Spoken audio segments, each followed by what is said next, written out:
마이너스만 보이시는 분들 계세요. 네. 그러면 한전과 KT만 하세요. 그리고 나는 미래 성장성의 승부 걸래. 그러면 아까 세 개 얘기한 거.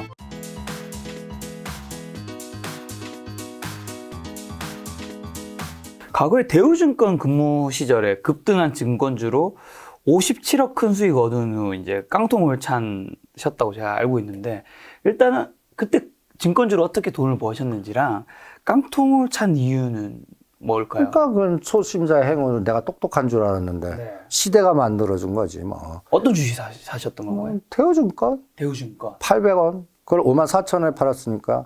근데 그게 이제 자본금이 300억이었어요. 저 정부가 증권사 대형화 시킨다고 3,000억 만든다고. 네. 그럴 때 우리 선배님한테 부장님, 과장님한테 물으러 다녔어. 조인트 까였다니까 그때. 네. 기득권. 넌 이걸 믿냐? 처음 믿었어요. 될 것 같았거든요. 여의도 따고 하고, 그러면, 여기가 이제 정부의 방향성이 뭐 300억, 500억밖에 안 되는 증권사를 먼저 대형화 시킨다니까. 증자 유무상을 거의 한 20번 받은 것 같아. 그리고 또 처음이니까 그때 뭐 정신없이 그냥 그 신입사원이 그냥 하는 일이 거의 저는 남들은 6시, 7시에 떠나갔다면 제가 일 다 끝나면 9시에 퇴근을 해요, 항상. 행랑 다 보내야 되거든. 행랑이요? 그때는 행랑? 이렇게 밀었습니다.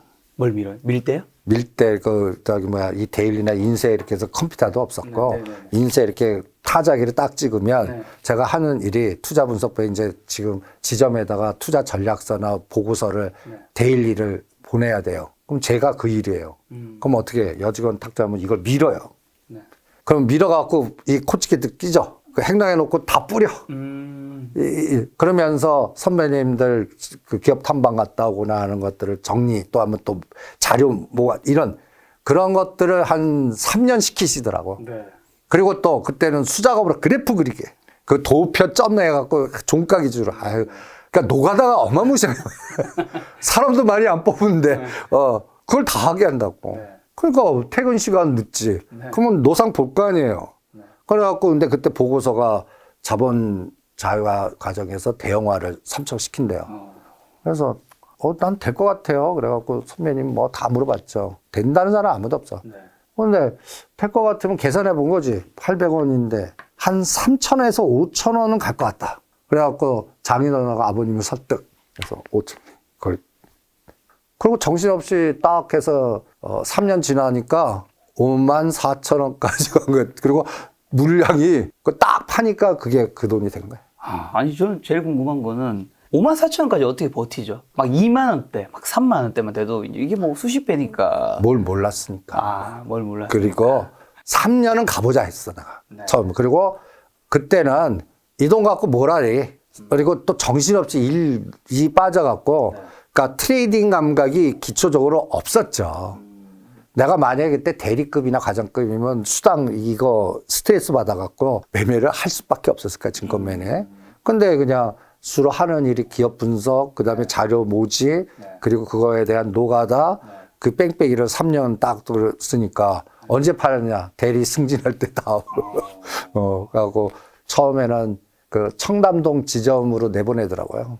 그러니까 영업해야 되잖아. 그래서 그때쯤에 제일 비싼 아파트가 1억 5천이야. 그냥 또, 그리고 이제 근데 내가 그때 잘못 판단한 게 거기서 눌러 앉아 있었어야 돼. 부장까지. 근데 돈이 갑자기 생기니까 또 이 한국경제에서 또 기사가 알고 이 한국경제 이 전면의 반을 내 스토리를 그냥 대문짝만하게 실어준 거야. 그게 그러니까 어깨 힘들어가고 그 다음에는 돈이 내 돈 그러니까 500억이 모였어요. 자산은 아니고 이제 주변에 이제 됐거든 뭐. 투자 좀 해달라 뭐 이런 돈. 그러니까 뭐 그래서 내 별명이 대리급 사장. 우리 사장님이 오면 또 지점장이나 이사님 안 불러 나 불러. 그거부터 어깨 힘들어하고 뭐 그 기고만장하고. 그 깡통을 찬 이유는 뭐 이제 이런. 아니 그러니까 거기에서 이제 자기 계산에서의 매매 유혹도 거기에서 당한 것 같아요. 하여튼해서 잘만 해줘. 그럼 돈 있는 사람이 이런 얘기 하잖아요. 그러면 내가 얼마 줄게 뭐 이런. 그 철없는 애가 그래서 그런 걸 하지 말았어야 되는데. 그런 거 하고 그 다음에 그때 이제 시장이 92년도에 시장이 박살이 났어요. 88 올림픽가 89년까지 딱 찍고 유동성이 얼마나 없었냐면 신용도 담보로 잡아줬어요. 신용을 담보로 잡아서 사게끔 했어. 지금이라면 이게 말이 되냐. 그 신용 잡은 담보가 깡통이 난 거야. 그러면 아무것도 없어지는 거죠. 그렇죠. 그래서 진짜 뭐 유명한 약정 많이 해선 우리 그때 증권사 차장님은 진짜 미치셨다니까. 그래서 대치동 그 버스에 뛰어든다고 난리쳤고, 나도 보면 그나마 저는 멘탈이 좀 셌던 것 같아요. 다 털리니까 그냥 웃음밖에 안 나오더라고요. 그리고 그때는 아무 생각이 없었어요. 재기가 가능할까. 그때 얼마 정도 날리신 거예요? 그 500억에서 그냥 하니까 다 청산하니까 마이너스 10, 내 건 다 없어지고 마이너스 10, 빚만 남은 거지. 그 전에 보셨던 50억이 다 그거는 뭐 부동산인데 뭐 그런 거는 남아있고. 근데 그 이후로 이제 내가 5년간을 고생을 했죠. 취직도 안 되고. 그런 것들이 또 하니까 유명해지잖아. 네. 또 얼마나 가십에 또 잘 탔겠어요. 기존 증권사에서는 안 받아주는 거예요. 그리고 5년 동안 제가 갈 데가 없잖아요. 주로 그때 책을 제일 많이 읽었던 것 같아요. 그냥 청계천 거기서 앉아서 하루 종일 그냥 책만 보거나 도서관 가서 시간 잘 보내잖아요. 네네. 일 없을 때 도서관에 숨어갖고 그냥 책만 보고 그러면서 이제 먹고는 살아야 될 거 아니에요. 네. 그래서 그때 이제 친구 녀석이 제가 수학을 잘합니다. 수학이 재밌고 네. 좀 그래서 중학교 고등학생을 네. 가외를 했어요. 그래갖고 내가 그쪽에 이게 취직 안 됐으면 아마 나는 대치동 강사돼 있을 거야. 네. 그거를 이제 거기서 이제 잘 가르치니까 또 고액가에 이렇게 쫙 해서 한 2년 동안 가해를 하면서 제기를 하는데 안 받아주시는 거야. 근데 이제 92년에 털렸고 95년도에 저를 선배님, 대우증권 출신의 선배님이 처음 합작 외국계 증권사가 생긴 거예요. 노태우den부 때 신동방어 사돈 맺으면서 동방그룹한테 네. 페레그린하고 동방어하고 합친 국내 최고 첫 번째 합작 증권사를 허용해줘요. 네. 거기에 내 선배님이 임원으로 가신 거예요. 다른 데는 안 봐줬는데 그 선배님이 딱 보고 아직도 노냐? 여기 와서 일하는데 너 개인 영업은 하지 마라. 법인 영업 하려면 내가 받아주마. 하느님 감사합니다. 저 좀 써주세요. 그냥. 그때 95년도에서 이제 법인, 그러니까 법인 쪽이 때가 있는데 그때부터 네. 우리나라가 니프티, 피프티 시장 법인 중심의 삼투신이 주도하는 장이 된 거예요. 그래서 근데 저는 그때도 또 기존 기득권 애들은 다 좋은데 한투, 대투, 국투가 있었거든요. 네. 국투는 저 광주에 있었고 네. 좀 작고 네. 국투보다 한남투신. 기존 3개 투신은 기득권이 다 갖고 저기 창투 그때는 종금사 개척 안 된데 하고 은행하고 네. 은행 뚫기 제일 힘들거든요. 은행하고 저기 한남투신을 그럼 광주까지 내려가야지. 근데 그게 지금 사업에 실패하고 가장 어두울 때 음이 양이 되고 양이 음이 되는 경우가 많습니다. 제가 한남투신 간 게 제게 큰 발판이에요. 왜? 그때 이 SK 글로벌 사태의 그 씨앗이 거기서 나온 거예요. 한남투신하고 네. LG 금속하고 그 다음에 SK증권 국제부가 네. 합작해서 김영삼 정부 때 세계화의 펀드에 한국 최초의 펀드를 만들어 갖고 이거 JP 모간의 엑시트 전략인데 그거 모르고 네.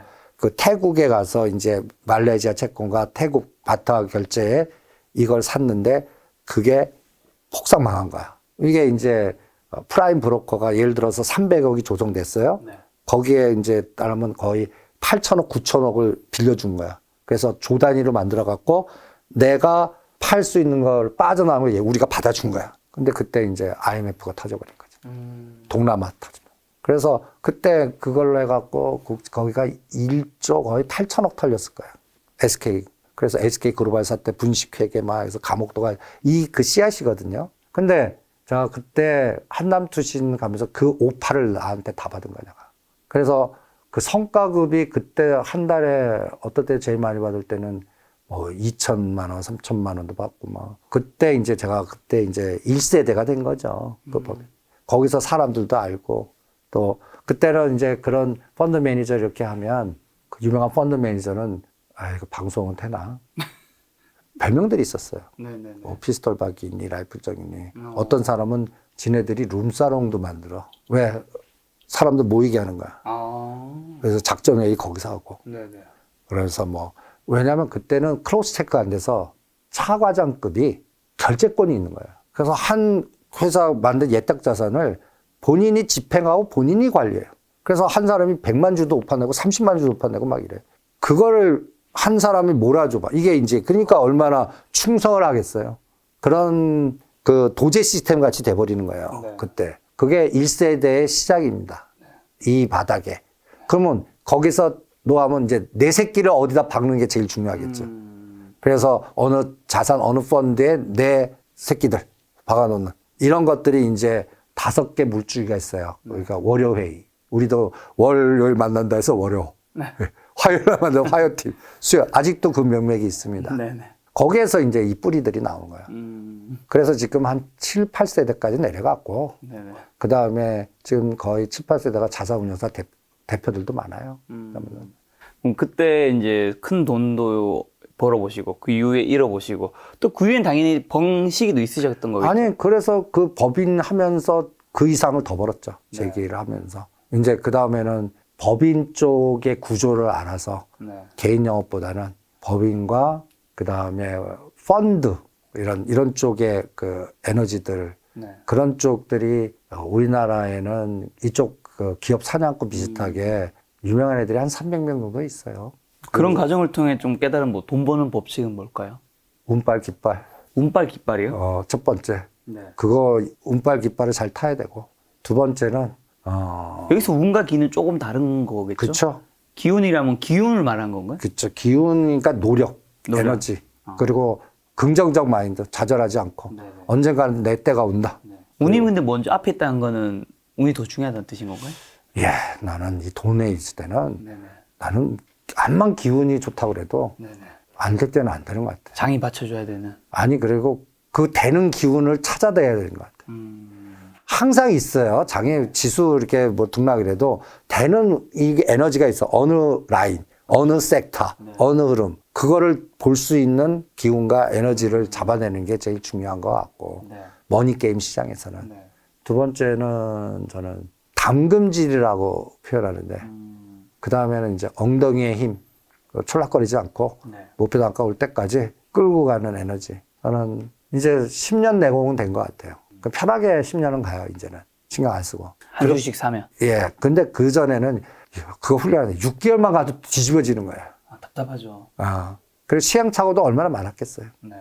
무릎 내가 찢기도 하고. 네. 저걸 왜 내가 머리 써갖고. 그런 거 이런 거 있잖아요. 어떤 때는 잘 이게 왔다 갔다 해서 팔고 사고가 돼요. 네. 그러다 어느 날 깨트리면서 이게 내가 생각하지 않은 수준다. 그럼 구경만 하고 못 사는 거야. 그래갖고 마지막에 또 사는데 까꾸로 가. 이런 역사이클도 걸리게 된다고요. 그러니까 그냥 밑바닥에 궁뎅이 있으면 이게 조절이 가능한데 그러면 까꾸리 그럴 파동 타면 손해봐요. 처음 들어간 거보다 뒤에 들어간 에너지가 커서 여기는 20, 30번 마이너스 돼도 여기 더블 먹은 걸 다 토해내버린다고.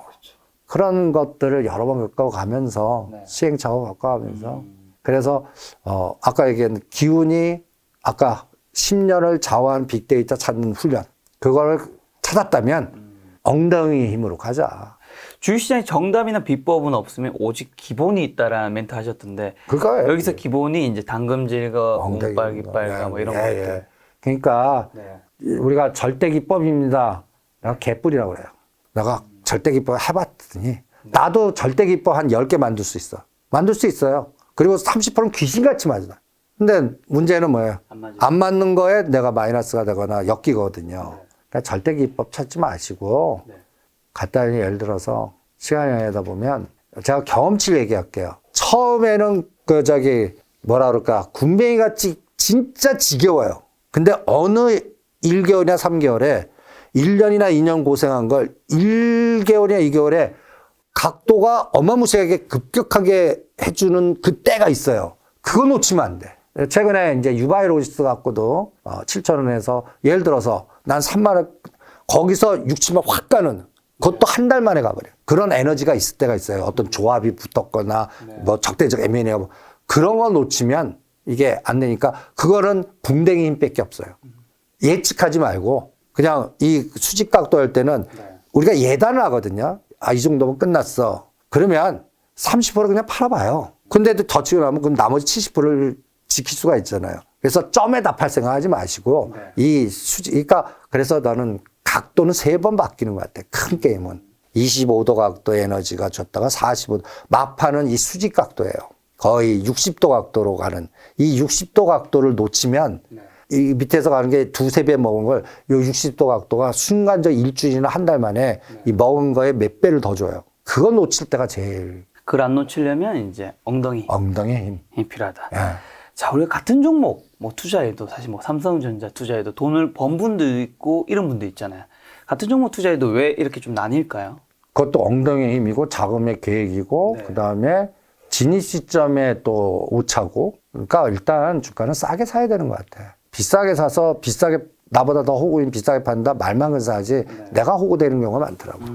그러니까 우리가 처음 기술품 모두 뵐 때는 싸게 사서 비싸게 팔아라. 아주 심플하죠. 근데 그게 제일 어렵죠. 쌀 때는 나 사지 말게끔 모든 악재. 유혹이 나오잖아요. 그걸 극복하는 그것도 당근질 같아요.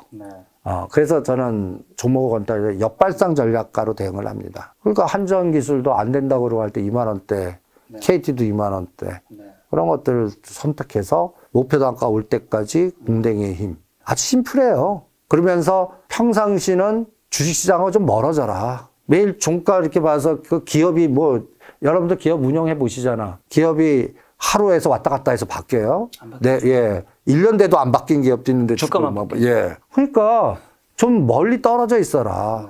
시간이 흘러면 한 뭐 훈련이에요. 3개월 멀리 떨어져 있어 보고. 6개월 멀리 떨어져 있어 보고. 1년 떨어져 있어 보고. 그만큼 멀리 떨어지려면 사는 시점에는 내가 그 기업을 잘 알고 있어야 되겠네요. 그리고 그 답답하면 수입 만나러 가. 또 기업 탐방 한번 가보고. 그러면 단추 안 누르는 당금질이 나와요. 알고 있는 만큼. 네. 이게 가 보면. 그런데 뭔가 이상해요. 그럼 거기서 이게 누를 수 있다고. 그런 변화가 나오지 않는 한. 예. 어디선가 그런 말씀 하셨던데 대학 교수보다 고졸 미장원 원장님이 주식으로 더 부자가 될 수 있다. 내가 제자들 중에 가장 유명한 놈들이에요. 하나는 모 대학교 그냥 교수고 한 놈은 미장원 수습부터 시작했는데 돈은 그 교수는 5억 갖고 시작하고 미장원은 300만 원 갖고 시작했어요. 네네. 지금은 미장 원장님이 더 부자가 되셨나요? 주식으로? 건물이 2채요. 근데 그 사람은 사업 같이 하고 그 사업의 기준인 자기가 많이 쓰는 내가 뭘 하냐. 근데 미장원 하다 보니까 그 LG 생활건강 제품을 제일 많이 쓰더라. LG 생활건강만 10몇 년 동안 한 종목만 때린 거예요. 그리고 이제 소득이 들어오잖아요. 그것만 그 셀트리온 형님하고 비슷하게 간 거야.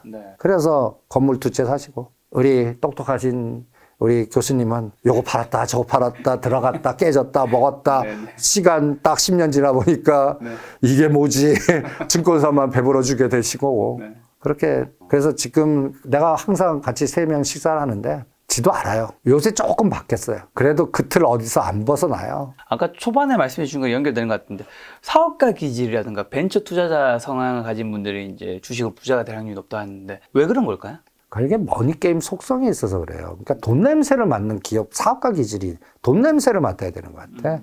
근데 그냥 머리로 하는 사람들은 돈 냄새를 맡고 머리는 냄새를 못 맡아요. 분석하려고 그러지. 촉이 있어야 되거든요. 갖다 해서 매크로 분석가나 시장 전략가나 어널리스트는 다 돈을 안 맡겨요. 분석하니까. 시장은 분석하려고 그러고. 분석한 대로 안 가면 걔네들이 멘탈이 붕괴될 때 꼭 사고를 쳐요. 견디면 되는데 그것도 못 견뎌버리고. 역사클 걸려버리고. 저는 매크로 분석이나 이런 것들 보면 무시하는 게 아닙니다. 그걸 알아야 돼요. 환경이나 기상인데. 근데 결론은 실전에서는 그런 상황에서 실제 거기에 그러면 이렇게 한번 보면 돼요. 제가 지금 미국 시장 막 공포에 부러진다 하시는 분들 뭐 이렇게 있잖아요. 그러면 가장 센 놈이 그때는 테슬라 같더라고요. 그럼 테슬라가 그때 700불까지 빠졌을 때 있었죠. 예. 그럼 그 놈만 한번 사보자. 이 놈이 부러지면 진짜 부러지네. 부러지는다. 그럼 700불에 들어가는데 부러지면 한 500불까지 갔다. 그럼 거기서 2배를 사겠다. 이게 실행 전략이 아니에요. 근데 700불에서 1100불 가버린 거야. 그것도 순식간에. 예. 그럼 이게 부러진 거예요? 아니라고 볼 수 있는. 이게 현장의 답이 아니야. 그러니까 오히려 생각보다 또 빨리 가서 팔고 이제 테슬라 갖고만 봐요. 미국 증시는 3년 동안. 딴 거 안 하고 테슬라 하나만 때릴래요. 그래서 뭐 금리가 인상될 때까지 뭐 진짜 뭐 3.5 되는지 그때까지는 한 종목만 때릴 거예요. 저는 미국 시장은. 이렇게 실행을 하는 거고. 매크로가 그렇게 이렇게 됩니다. 저렇게 됩니다. 연준이가 뭐 이렇게 보고했습니다. 그거 들어요. 그래서 나는 테슬라만 때린다. 지금 테슬라만 때린다 얘기하셔서 네. 향후 뭐 길게 엉덩이 길게 앉아서 10년 어떻게 보세요, 테슬라? 테슬라가 집중하는 거는 저는 앞으로 얘네들의 생산력이나 지금 뭐 또 모든 게 막히니까 중국도 하면 또 마이너스. 근데 이번에는 700불 같지는 않을 것 같아요. 네. 그래서 이번에 1100불 찍었다가 8자는 볼 수도 있을 것 같아요. 그래서 850에서 950에 다시 모을래요. 그 700불 깨면 2배 또 살래요. 그리고 이번에는 1200불 최고점을 뚫어 볼래요. 이게 1년에서 2년 전략입니다. 그리고 이번에 하나 더 편입을 시켰어요. 트위터. 트위터요? 예. 네. 나는 테슬라가 앨런 머스크가 왜 트위터를 만들었을까 할 때 여기도 권력 싸움의 에너지가 느껴져요. 이제 트럼프한테 붙었구나. 트럼프가 이제 등장하겠구나. 그리고 다음 정권 교체, 그러니까 중간 선거 에너지도 봐야 되겠구나. 그 다음에 다음 정부에서 만약에 트럼프 대통령이 되면 저 트위트는 40불짜리가 100불 넘는다. 그리고 저게 플랫폼이 될 거다. 그러면 진짜 코인으로 결제하는 플랫폼 아마존 같이 저 트위터가 우리끼리는 뭐 말 많은 게 아니라 거기 결제 시스템 들어가고 뭐 이런 게 플랫폼화 시킬 것 같다. 네. 그거를 트위터에서 X, Y축 놓고 매일 그어볼래요. 그래서 같이 보완제로 가는지 대체제로 가는지 네. 이렇게 보려고 그러고 그 다음에 여기서 이제 직관을 얻는 거죠. 기술 성장 인플레이션이 감이 잡히잖아요. 이거 성장주 아니에요. 네. 어떤 면에서는 테슬라. 근데 뭐 유가 급등하는데도 테슬라가 계속해서 가요. 그러면 이제 인플레이션은 잡힌다는 얘기. 뭐 시간이 걸릴 뿐이지. 네. 그러니까 그렇게 또 실전에서 대응하려고 그러고. 그 다음에 중국이 제일 복잡할 것 같아요. 미국이 이제 때리느냐 아니면 우크라이나가 전면되면서 미국 입장도 중국을 같이 하면 전선이 넓어지는 거 아니에요. 네. 그럼 잘못하면 중국과 러시아가 붙어버리면 이게 제일 골 때리는 게 되거든요. 둘이 또 싸우게 만들어야 되는데 네. 동지하에서 대륙의 세대를 합쳐버리면 네. 이건 또 지네들 에너지가 제일 또 축소되는 것밖에 없거든요. 네. 그러니까 이거가 저는 앞으로 금년 말까지 가장 큰 우리 한반도 주변 정세 그게 곧 대만 카드예요. 환율 카드고. 말씀하신 거 들어보면 다음 미국 대선 때는 트럼프가 다시 한번 재선에 성공할 거라 좀 보시는 것 같네요. 저는 지금 바이든 행동하는 거 보니까 네. 또 트럼프 대통령 또 볼 것 같아요. 원래 또 트럼프가 트위터를 굉장히 많이 활용하신 분이셨잖아요. 오죽하면 지가 이런 걸 만들려다가 실패했으니까 나는 바이든 대통령이 뭐라 그럴까 나이 연배가 그런지 그 싱크탱크들이 좀 그런지 뭔가 그 적들을 너무 많이 만드는 것 같아. 오히려 이런 생각 안 들어요. 간단히 예를 들어서 우리가 지금 먹고 사는 문제를 바이든 대통령이 규제하라, 우리 편에 붙어라, 통제하라, 우리 시스템으로 들어와라. 이게 곧 먹자를 터뜨리게 하는 거죠, 우리가. 그러니까 갑자기 아르헨티나, 그 다음에 또 어디 무슨 섬 하나 지금 IMF 구제 신청 받는 거, 이제는 아프리카가 터질 것 같아요. 중동도 터질 것 같고. 이게 다 먹자 때문에. 갔다 해서 5월 9일까지 파종 힘들고 뭔가 하면, 그리고 지금 상하이, 오늘 사진 딱 보니까 상하이 물류 이 정체는 네. 로스앤젤레스 저리 가라고요.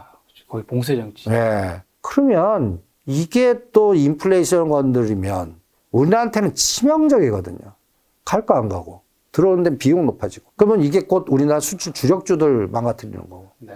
그러면 우리만 터져요? 저기 아프리카. 이런 것들 하면 또 유가가 또 이상하고 먹거리가 이상하고.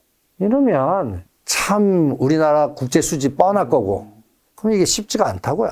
네. 그래서 참 어려운 장 같아요. 그렇죠. 그래서 저는 지수는 안 본다. 그 대신 삼성전자 3일 연속 외수 들어올 때까지는 대형주 안 한다. 3년서 매수 들어오면 이제 그때는 좀 분위기 전환이 될 가능성이 보인다. 분위기 얼으면서 들여다보겠다. 그리고 이재용 법률 리스크가 풀려야 된다. 네. 이런 거. 그리고 상반기보다는 하반기 찬바람 불 때는 될 것 같다. 네. 그러면 이제 대표님께서 아까 전에 이제 유망한 섹터라든가 그다음에 또 주식도 이제 힌트를 좀 많이 주셨는데 개인 투자자분들이 가장 많이 가지고 있는 금액은 한 3천에서 한 5천 정도 금액인 것 같은데 한 5천 정도 있다면 어떻게 이제 분산해서 좀 사시겠어요? 내가 그 공대님도 없고 이장이 굉장히 보수적으로 저는 그 뭔가 마이너스만 보이시는 분들 계세요. 네. 그러면 한전과 KT만 하세요.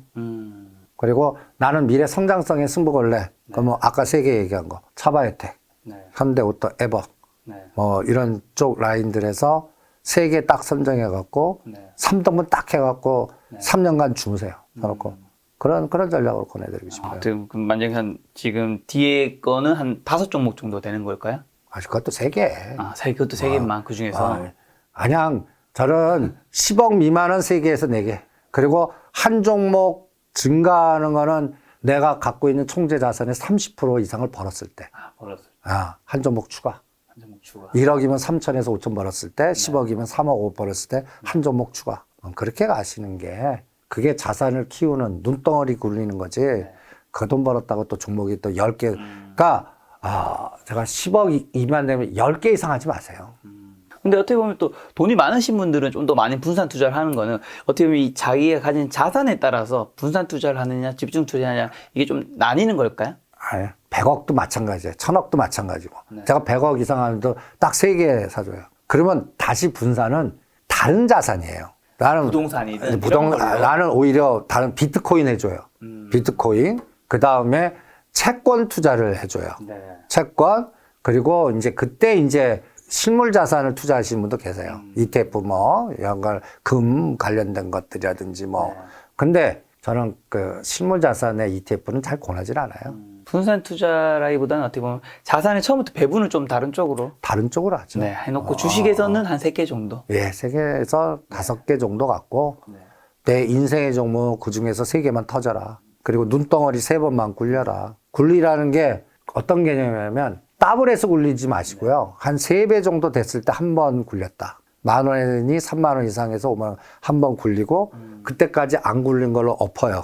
그리고 수익금은 빼요. 수익금 빼서 이거는 현금으로 갖고 계시든 아니면 은행에다가 뭐 정기 적금이나 뭐 예금을 넣으시든 아니면 또 하나 전략이 있어요. 아까 얘기한 한국전력으로 10년 갖고 갈 거. 완전 이렇게 좋아하시는 분은 되게 오랜만에 봐서 제가 다. KT나 북한한테 통화료 먹을 때까지. 제가 2009년인가 8년쯤에 KT 인터십 할 때도 그때도 이제 거기 계신 이제 선배님들이 우리 통일이 돼야 된다. 맞아. 그래요. 그러니까 그때까지 가보시죠. 네. 자, 그럼 마지막으로 주식의 무서움. 주식은 되게 무서운 거잖아요. 어떻게 보면. 무서움 뭐라고 생각하시고 주식 투자에서 가장 중요한 건 또 뭐라고 보시는지. 주석의 무서움이라는 게 작은 계획 잘못 쌓고 레버리지 시켜서 멘탈 흔들릴 때가 제일 무서운 것 같아요. 그렇죠. 그러니까 내 돈 내산이면 괜찮아요. 네. 근데 레버리지가 꼭 사람을 다치게 하니까 그러니까요. 저는 주식은 무섭진 않아요. 레버리지가 무서운 거죠. 레버리지는 별로 추천하시지 않는 편. 레버리지 안 익혀요. 레버리지가 저도 레버리지에 망한 사람 아닙니까? 내 돈의 에너지보다 더 큰. 그렇죠. 빠른 것 같죠? 안 빨라요. 레버리지가 꼭 사다를 내요. 그러니까 처음에는 거북이 같지만 한 번 눕더니 굴리고 두 번 굴리면요. 거기에서도 충분히 자산이 이런 감각으로 합니다. 1, 3, 5, 7, 10, 13 이런 감각으로 가요. 자산의 크기가. 그러니까 그거를 빨리 뭔가 레버리지 시켜서 어떤 때는 딱 보이는 때가 있어요. 그런 때는 전체 자산의 20, 30%만 레버리지 걸어라. 그 외에는 걸리지 좀 마라. 네, 성급하게 너무 빨리 벌려고 하지 말자. 꼭 사단을 냅니다. 진짜 사단을 내요. 그렇죠. 네. 자, 저희 김작가 TV에 처음 나와주셨는데 저희 시청자분들에게 혹시 마지막으로 투자 조언 한마디 해주실 게 있을까요? 투자 조언이라기보다 지금 가장 멘탈이 흔들리시고 진짜 주식 다 털고 그 다음에 떠나고 싶은 분 하지 마십시오. 다른 데는 더 험악하고 끔찍합니다. 저는 개천에서 용이 아직도 날 수 있는 지역은 주식시장 판이라고 판단을 합니다. 아니면 창업을 하는 건데 이건 되게 어렵죠. 거의 승률이 네네. 예 그거는 또 쉽지가 않기 때문에 창업가가 더 저는 또 기질이 있는 것 같아요. 거기 그쵸. 성공하신 분들. 예 그러니까 오히려 주식 잘하는 사람이 창업해서 그 사업도 성공 잘합니다. 그러니까 여기도 안 되는데 뭐 작은 사업을 이게 되지 않아요. 네. 그러니까 여기서 승부 지르면 그래서 먹고 나오십시오. 맞출 생각하지 마시고 네. 그거를 먹고 나오게 만드는 시스템. 그러면 돈이 어디 있어? 아까 우리 부캐를 하세요. 아르바이트를 하시라고. 제 지금 망가진 제자 하나 있어요. 걔가 한 50억까지 갔다가 지금 거의 1억도 안 남았는데 네. 욕심 부려서 그래요. 기업 사냥 M&A 하다가 털렸어요. 대주주한테 당하고 막 했는데 걔 지금 뭐 하는지 알아요? 내가 대리띠입니다. 그래서 부캐에서 그래놓고 한 10년간 고생하라고 그래요. 제가 아직 젊으니까 30대 후반인데 네. 야 50대 당하는 것보다 나. 네. 그리고 오히려 그렇게 가이드를 해주거든요. 그러니까 부캐를 하시는 게 더 낫다고. 부캐가 이제 여러분들 중에는 또 뭐 강의를 할 수 있거나 다른 부업을 할 수 있는 분들이 계시거든요. 그러면 떨어진 거를 자꾸 이런 생각하세요. 손절해갖고 빨리 가는 걸로 찾아요. 한 번 실패하거나 이렇게 하면 가는 이동의 리스크가 더 현실화시키고 가서 쪼그라든 걸 더 가면 2번, 3번 실패하면 재기 불능이에요. 그러면 적은 돈이라도 더 떨어진 거를 네. 100만 원이든 200만 원이든 사요. 그러면 어떤 때는 안심이 돼요. 그리고 그 밑에 종목이 또 올랐어요. 네. 상단가 아직 멀었어요. 근데 밑에 산 거 100원, 200만 원이 회전이 돼요. 그거 갖고도 계속 굴려서 사이클을. 그러니까 뭐 구둥에 빠졌어요. 네. 가만히 있지 마시고 땅을 파서 계단을 만들어요. 땅이 보일 때까지. 그러면 계단 나왔을 때는 밑에 산 게 플러스가 되고 위에 건 본전돼서 거기서 다시 시작할 수가 있다고. 네. 그런 걸 얘기해 드리고 싶네. 그걸 자꾸 끊어갖고 딴 데 가고 끊어갖고 딴 데 가고 3번에 망가져요.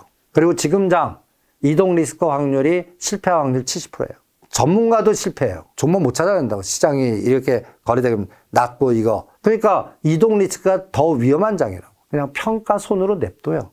안 보는 게 나. 자, 담력 있으면 그냥 이거와 비슷해요. 막 싸워갖고 피가 절철절철 흘리는데 그 마음이 흠해갖고 해봐요. 피 다 흘려서 죽지. 그럴 때는 어때? 동굴 속에 들어가서 6개월 동안 잔다고. 그러면 뭐 상처도 났고 안 울고 뭐 일 거 아니에요. 그때 다시 오면 그때쯤에 다시 다른 위치에서 행동하시는 게 네. 지금 하는 것보다 더 나을 경우가 많다고요. 지금 계좌에 마이너스가 있는 분들은 또 성급하게 다른 이걸 팔고 다른 종목 사지 말고. 자꾸 찾아다니시거든. 그쵸, 찾아다니죠. 아, 뭔가 빨리 하는 것 왜냐면 다른 데서는 여전히 빨간색이 있더라고요. 있죠. 상한가 치는 종목도 이런 장에도 있더라고요. 그래갖고 뭐 별 노력 엄청나게 해요. 네네. 그때는 노력이 더 마이너스를 줍니다. 열심히 하는데 더 망가뜨려요. 세상 인생을. 그럼 언제 좀 동굴 속에서 나와야 될까요? 본인이 알아요. 그러니까 중심을 본인한테 두시라고. 그때 건강 잃지 마시고 부캐하시고 다른 걸로 호흡을 좀 넓히시고 아니면 저도 가장 힘들 때는 오히려 책을 읽었어요. 그때는 과외 부캐하면서 그런 흐름으로 가보시고 그러면 본인이 이제 근력이 생겨요. 마음의 근력. 네. 그러면 판단력이 그때 중심이 생겨요. 괜히 지금 급할 때 판단력은요. 네. 실수를 하는 경우가 많아요. 실수를 더 극대화시켜요. 그리고 그때일수록 또 하이에나들이 내 주변에 많이 달려들어요. 그러면 재기 불능이 됩니다. 그것만 명심하시면 네. 되지 않을까 생각합니다. 네, 대표님의 말씀을 통해 지금 같은 장일수록 더 좀 조심하자라는 생각이 났습니다. 오늘 만난 손님은 무선생 이승조 대표님이었습니다. 지금까지 여러분 소중한 시간 함께 해주셔서 정말 감사합니다. 오늘도 김 작가였습니다. 고생 많으셨습니다. 네, 감사합니다.